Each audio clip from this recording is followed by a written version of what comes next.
Hi everyone, so today we're going to switch gears into the book The Things They Carried and talk about this book. We're going to be talking about the first chapter and the importance of the first chapter to the rest of the book. This is one of my favorite books because the overlying story is not fantastic, but it just has a lot of layers that make this book beautiful. And that's what I love so much about The Things They Carried. And the second time around reading it, 1,000 times better. I love it so much more. There's so many things that I didn't realize were in it that I was able to notice. So first off, let's begin. The first chapter is called The Things They Carried. So this is probably, reading wise, not the best chapter. It's kind of hard to get through. It's not very it's kind of boring, and O'Brien uses polysyndention and asyndention to make you feel overwhelmed and to make you feel a little anxious about what the men carry. So you kind of feel how they feel in war. For example,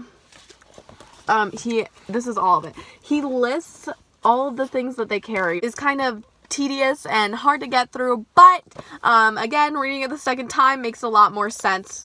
O'Brien is telling us what the men physically carry, and in reading that, not only do we know not only does that give insight in what the men carry and how that makes them who they are. For example, Kiowa carries the Bible, so we know that he's religious. But it also gives you an insight on what emotional burdens they carry. This chapter is about what they physically carry, but is really about what they mentally carry and how the war is mentally heavy on the men. One of the most important things, and what this video is mostly going to be about, is Lieutenant Jimmy Cross and Ted Lavender. Lieutenant Jimmy Cross is one of the first characters introduced in the book.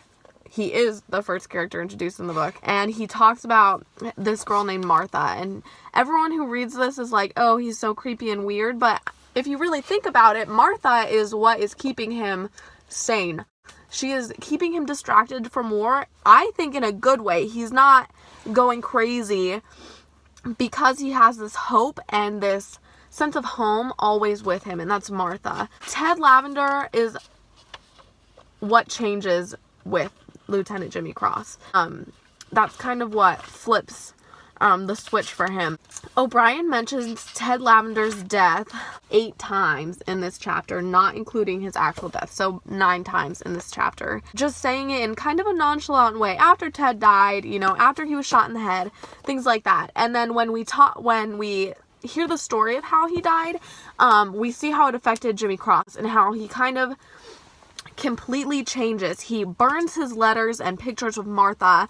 She's completely out of his life, and that also shows how innocence in the war can be destroyed so easily, no matter what, which we'll see later in some other chapters.